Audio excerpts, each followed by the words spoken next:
Assalamualaikum warahmatullahi wabarakatuh. Perkenalkan, nama saya Kunti Saputri. Saya dari jurusan Perbankan Syariah kelas 2D. Yang terhormat kepada Ibu Nur Rahmawati selaku dosen pembimbing mata kuliah Ushul Fikih 2 dan teman-teman sekalian yang saya banggakan. Alhamdulillahirrabbilalamin. Puji dan syukur kita panjatkan kehadiran Allah Subhanahu wa Ta'ala, karena atas berkat dan rahmatnya lah saya dapat membuat video beserta menyelesaikan makalah dengan tepat waktu. Tidak lupa juga kita berikan selawat serta salam kepada Nabi Muhammad SAW. Semoga dalam video kali ini saya diberikan rahmat dan ridho darinya. Amin ya rabbal alamin. Baiklah, sesuai dengan materi yang telah saya terima, saya akan membahas tentang amar. Objek utama yang akan saya bahas adalah pengertian al-amar, makna-makna al-amar beserta kaidah-kaidah al-amar. Yang pertama, pengertian al-amar. Al-amar berasal dari bahasa Arab yang berarti suruhan, perintah, dan perbuatan. Sedangkan secara istilah, al-amar adalah tuntunan dari atasan kepada bawahan yang di dalamnya terdapat kaidah istimbat hukum. Jadi, amar juga suatu lafaz yang digunakan oleh orang yang lebih tinggi kedudukannya kepada orang yang lebih rendah derajatnya agar melakukan sesuatu perbuatan. Begitu juga perintah Allah Subhanahu wa Ta'ala terhadap manusia.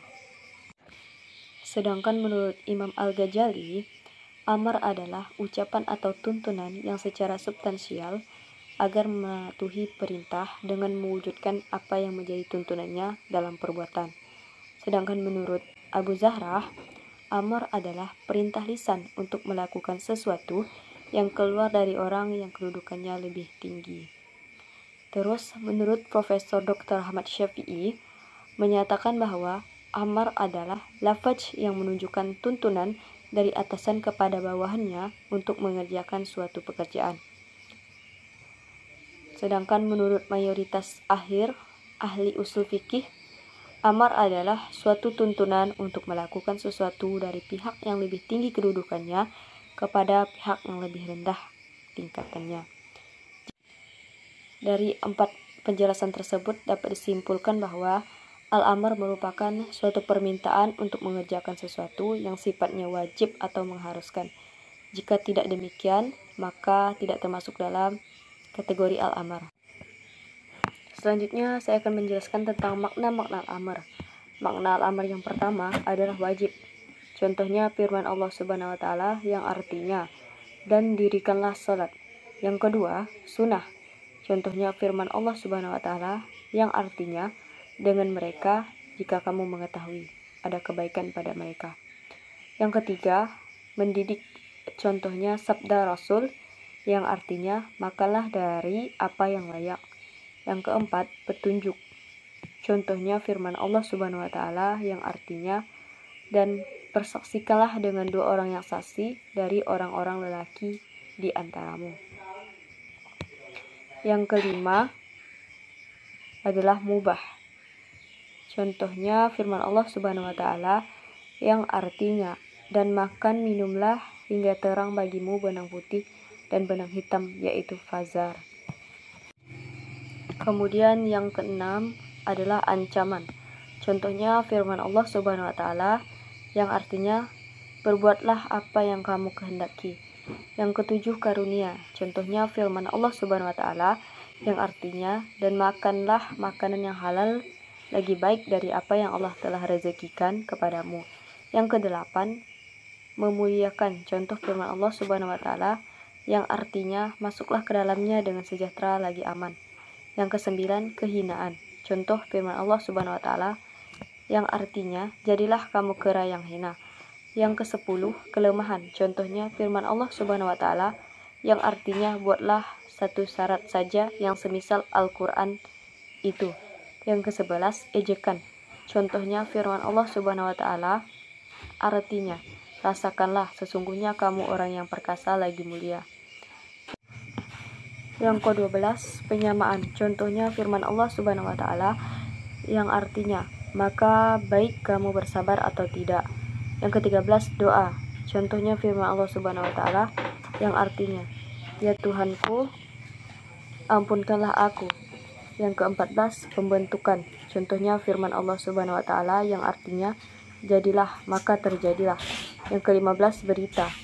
Contohnya firman Allah Subhanahu wa taala artinya, para ibu hendaknya menyusui anak-anaknya selama 2 tahun penuh. Makna-makna singkat ini dikenal di kalangan ahli bahasa Arab, pada dasarnya tidak memiliki muatan perintah atau amar. Sepanjang tidak ada indikasi yang menunjukkan perintah dan konsekuensi yang akan diperoleh jika tidak melaksanakan perintah tersebut. Oleh karenanya, para ulama usul berbeda pendapat dalam menanggapi penggunaan makna ini dalam sigat amar. Yang pertama, seluruh makna sigat ini adalah mushtarak lasfi atau ambiguitas lafaz antar wajib, sunnah, dan mubah. Yang kedua, seluruh makna sigat ini adalah musytarak maknawi atau ambiguitas makna antara wajib, sunnah, dan mubah. Yang ketiga, seluruh makna sigat ini adalah musytarak lasfi antara wajib dan sunnah. Yang keempat, seluruh makna sigat ini adalah musytarak maknawi antara wajib dan sunnah. Yang kelima, syigat amar pada hakikatnya adalah nadab. Dan yang keenam, syigat amar pada hakikatnya adalah wajib. Baiklah, saya akan menjelaskan tentang bentuk-bentuk amar. Untuk mengetahui bentuk-bentuk amar dalam bahasa Arab, ada beberapa bentuk yang menunjukkan arti perintah. Bentuk tersebut antara lain, yang pertama, fi'il amr, contoh, wa aqimus sholat wa atuz zakah, yang artinya, dan dirikanlah sholat dan tunaikan zakat.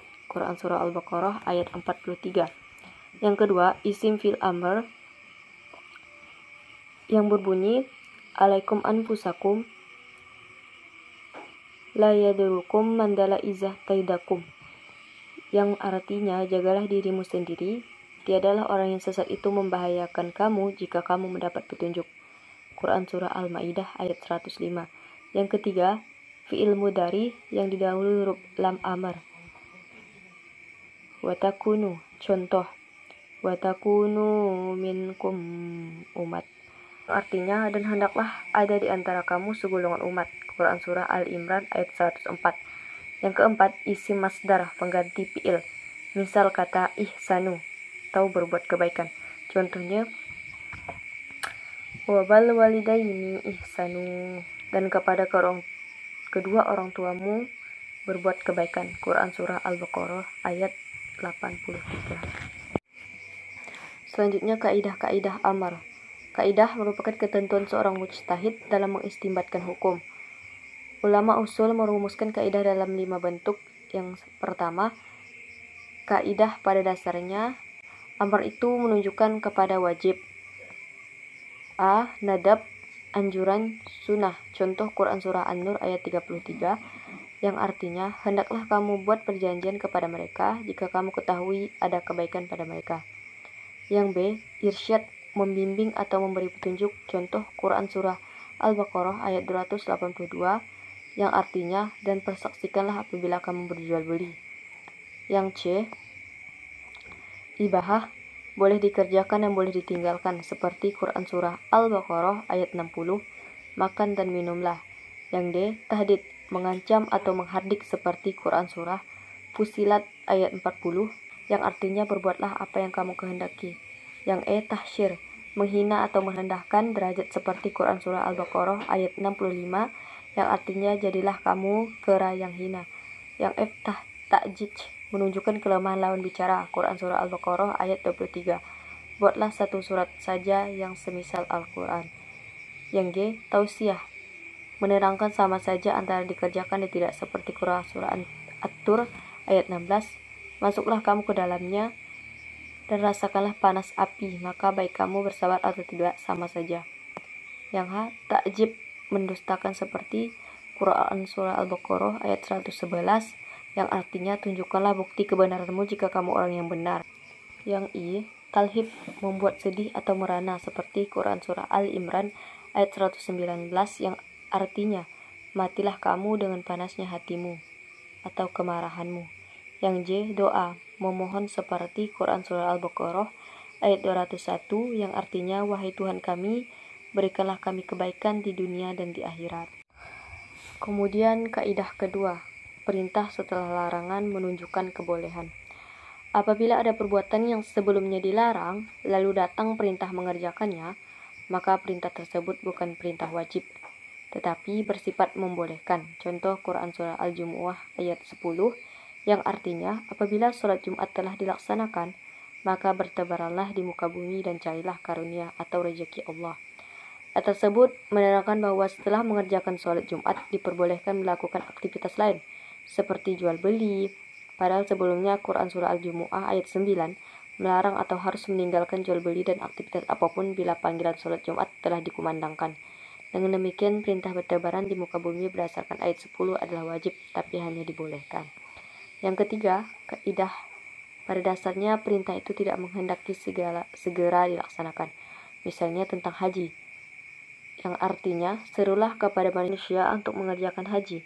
Jumhur ulama sepakat perintah mengerjakan sesuatu yang berhubungan dengan waktu, maka harus dilaksanakan sesuai waktu yang ditetapkan. Yang keempat, pada dasarnya perintah tidak menghendaki pengulangan. Suruhan syara tidak menghendaki supaya yang disuruh itu berulang-ulang dikerjakan. Contoh menunaikan haji, hanya perintahkan satu kali seumur hidup. Yang kelima, memerintahkan mengerjakan sesuatu berarti memerintahkan pula segala wasilahnya. Perbuatan yang diperintahkan tidak bisa terwujud tanpa disertai dengan sesuatu perbuatan lain yang dapat mewujudkan perbuatan yang diperintahkan itu. Misalnya, kewajiban sholat. Sholat tidak bisa dikerjakan tanpa suci terlebih dahulu, karena perintah sholat berarti juga perintah suci. Dari penjelasan-penjelasan di atas, saya ambil kesimpulan bahwa amar merupakan suatu permintaan untuk mengerjakan sesuatu yang sifatnya mewajibkan atau mengharuskan. Jika tidak demikian, maka tidak termasuk kategori amar. Saran saya, sebagai seorang muslim sejati, haruslah kita berpegang teguh kepada nilai-nilai keislaman, berpedoman hidup sesuai dengan Al-Quran dan As-Sunnah, juga kepada ijma' para ulama. Karena itu adalah sumber hukum Islam, supaya kita tidak tersesat dan beribadah sesuai syariat Islam. Demikianlah makalah yang dapat saya sampaikan tentang Al-Amar. Kritik dan sarannya membangun, saya tunggu untuk perbaikan makalah yang akan datang. Terima kasih atas waktunya, semoga videonya bermanfaat. Wassalamualaikum warahmatullahi wabarakatuh.